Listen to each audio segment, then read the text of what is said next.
नेत्यांपासून ते राजकारणापर्यंत प्रत्येक घडामोडीवर बारीक नजर ठेवणारा तुमचा हक्काचा लोकल न्यूज प्लॅटफॉर्म ठाणे दर्पण, ठाण्याचं खरं प्रतिबिंब।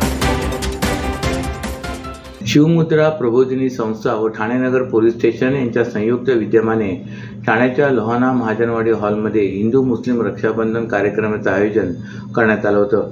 यावेळी मुस्लिम महिला भगिनींनी हिंदू बांधवांना राखी बांधून हा रक्षाबंधनाचा सण साजरा केलाय। या कार्यक्रमाला कोकण पदवीधर मतदारसंघाचे आमदार निरंजन डावखरे, NKD कॉलेजचे तथा समाजरत्न नानजी खिमजी ठक्कर ठाणावाला सह पोलीस अधिकारी, माजी खासदार राजन विचारे, ऋतुताई आव्हाड आदी मुस्लिम समाज बांधव व हिंदू समाज बांधव मोठ्या संख्येने या कार्यक्रमामध्ये सहभागी झाले होते। हिंदू मुस्लिम जातीय सलोखा अबाधित राहावा हाच उद्देश डोळ्यासमोर ठेवून गेल्या 16 वर्षापासून शिवमुद्रा प्रबोधिनी संस्थेचे अध्यक्ष श्री सचिन चव्हाण व ठाणे नगर पोलीस स्टेशन यांच्या संयुक्त विद्यमाने हा उपक्रम राबविला जात आहे। सर्वप्रथम मी सचिन चव्हाण आणि त्यांचे सर्व सहकारी यांना धन्यवाद देतो की गेली 16 वर्ष हा कार्यक्रम ते आखत असतात आणि तुम्ही बघितलं असेल एक अनोखा उपक्रम त्यांनी चालू केलेला आहे आणि त्यामध्ये हिंदू मुस्लिम रक्षाबंधन या ठिकाणी ते करतायत आणि त्याला चांगल्या पद्धतीने प्रतिसादसुद्धा त्या ठिकाणी मिळत आहे आणि मी त्यांना आई जगदंबेचरणी प्रार्थना करतो की त्यांच्या हातून असंच चांगलं कार्य घडो। धन्यवाद। जय हिंद, जय महाराष्ट्र। कुठेतरी या ठिकाणी हिंदू मुस्लिम रक्षाबंधन करत असताना सरकारकडनं लाडक्या बहिणीसाठी केलेल्या योजना पूर्णपणे बंद करण्याच्या मागे सरकारकडे अनेक बहिणींना यातनं वगळण्यात आलं, कसं होतं? मला वाटतं तुम्ही जर बघितलं असेल इलेक्शनच्या टायमाला जी दिलेली आश्वासनं आहेत ती आश्वासनं कुठल्या पद्धतीने मग त्या लाडक्या बहिणी असतील, विकासाची कामं असतील, महिला सुरक्षा असेल, आज लहान मुलंसुद्धा सुरक्षित नाहीत। कारण तुम्ही बघितलं असेल ह्याचं गुन्ह्याचं प्रमाण लहान मुलांवरती अत्याचाराचं वर्षाला जवळजवळ 2 ते 3 हजार छोट्या मुलांवरती अत्याचार होत आहेत। त्या ठिकाणी महिलांवरती अत्याचार होत आहेत। आज गुन्हेगार मोकाट सुटलेले आहेत। अशा पद्धतीने तुम्ही जर बघितलं असेल की हे सरकार त्या ठिकाणी फेल झालेलं आहे। इथल्या कुठल्याही लोकप्रतिनिधीचं इथे या ठिकाणी लक्ष देणं नाही, फक्त त्यांच्या ह्याच्यामध्ये मशगूल आहेत। आज मंत्र्यांचे सुद्धा भ्रष्टाचार एवढे प्रमाणामध्ये विधानसभेमध्ये आवाज उठून सुद्धा या ठिकाणी कुठल्याही प्रकारचं त्यांना पाठीशी घालण्याचं काम चालू आहे। त्यामुळे हे लोकांच्या मनातून हे उतरलेलं आहे। आज ठाणे नगर पोलीस स्टेशन आणि शिवमुद्रा प्रबोधिनी यांच्यातर्फे सामाजिक सलोख्याचं एक प्रतीक म्हणून हिंदू मुस्लिम रक्षाबंधनाचा कार्यक्रम होता। हे आजचं पहिलं वर्ष नाहीये, तर गेले 15 वर्ष सातत्याने शिवमुद्रा प्रबोधिनी या पोलीस स्टेशनच्या सहकार्याने हा कार्यक्रम राबवते। आणि सामाजिक सलोखा म्हणाल तर तुम्हाला सगळ्यांना माहिती आहे, तुम्ही पत्रकार आहात, की आताच आपल्या देशाला सर्वात जास्ती ह्या सामाजिक सलोख्याची गरज आहे। कारण जिथे दुर्दैवाने शासकांनी जो सलोखा जपायला पाहिजे तो आता नाहीये काही वर्षांमध्ये। हल्ली जाती, धर्म, जाती, पोट जाती ह्या सगळ्यांमध्ये सलोखा कसा राहणार नाही याची पुरेपूर काळजी आपल्या देशात घेतली जाते आहे। समाज माध्यमही त्याला अपवाद नाही आहेत काही सोडल्यास। त्यामुळे असे जे कार्यक्रम होत असतात त्यांनी मला वाटतं की आपल्या व्यतिरिक्त सुद्धा कोणीतरी आहे की ज्याच्यावर मी विश्वास टाकू शकेल, हा जो एक जी भावना लोकांना द्यायला पाहिजे, अशा कार्यक्रमांनी भावना खूप दृढ होते।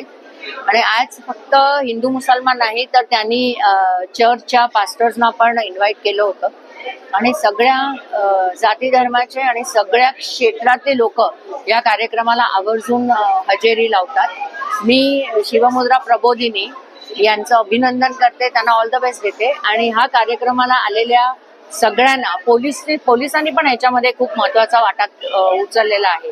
आपल्या सगळ्यांना देखील आजच्या ह्या राखीच्या रक्षाबंधनाच्या खूप खूप शुभेच्छा।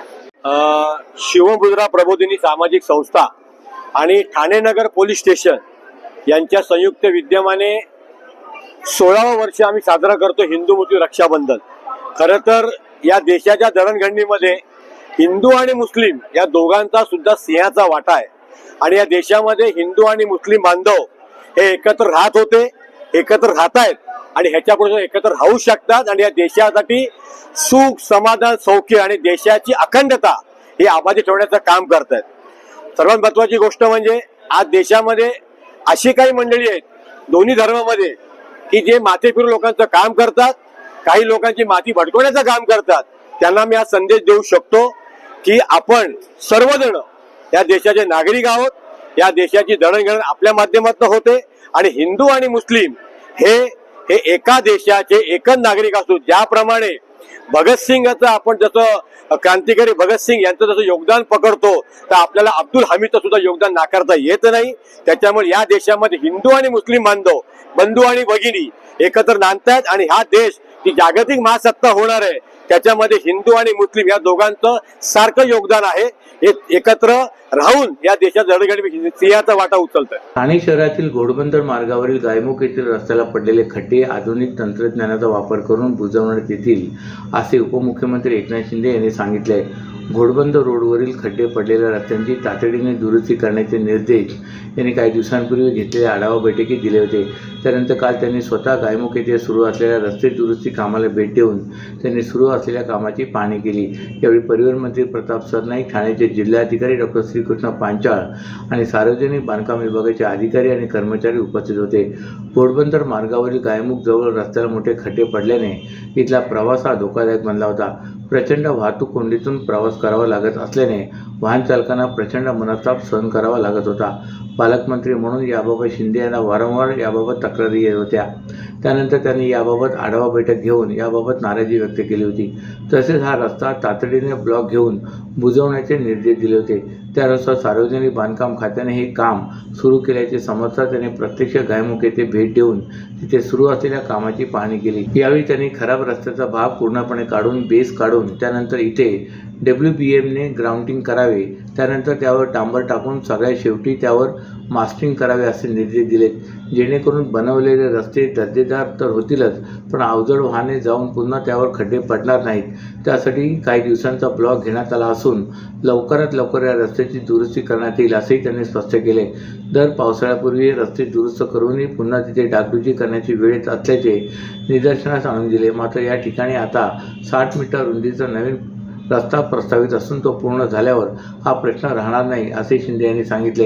हे काम सुरू करण्यासाठी वन विभाग आणि खाजगी मालकांकडून जमीन अधिग्रहित केली जात असून ते कामही लवकर पूर्ण केले जाईल. मात्र तुर्तास नागरिकांना तातडीने दिलासा देण्यासाठी इथे मास्टिंगचा वापर करून रस्त्याची डागडुजी करण्यात येत असून ते करताना इथे साचणारे पाणी साचू नये यासाठी चर देखील बांधण्यात येणार आहेत असे त्यांनी सांगितले. रुग्णालयात येणारा प्रत्येक रुग्ण हा फक्त एक केस किंवा रुग्ण क्रमांक नसतो, तो आपल्या कुटुंबाचा एक भाग असतो. महिला कर्मचारी यांनी रुग्णालयाच्या मनगटावर राखी बांधली तेव्हा त्या धाग्यात फक्त दोरा नव्हता तर प्रेम, विश्वास आणि माणुसकीची ऊब असल्याचे प्रतिपादन जिल्हा शल्यचिकित्सक डॉक्टर कैलास पवार यांनी केले. ठाणे सिव्हिल रुग्णालयात रक्षाबंधनाचा अनोखा आणि हृदयाला स्पर्श करणारा सोहळा रंगला. विविध वॉर्डामधील रुग्णांना महिला डॉक्टर आणि नर्सनी राखी बांधली.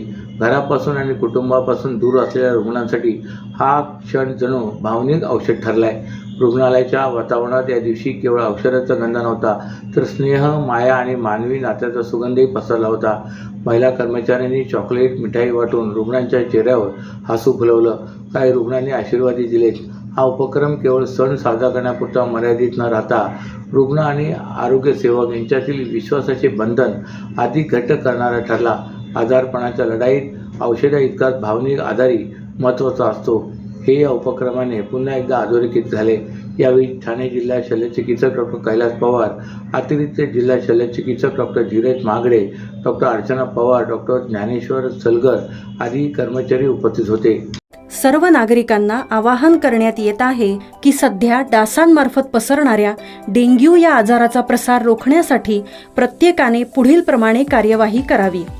डेंग्यू आजार एडिस इजिप्ती हा डास चावल्याने होतो.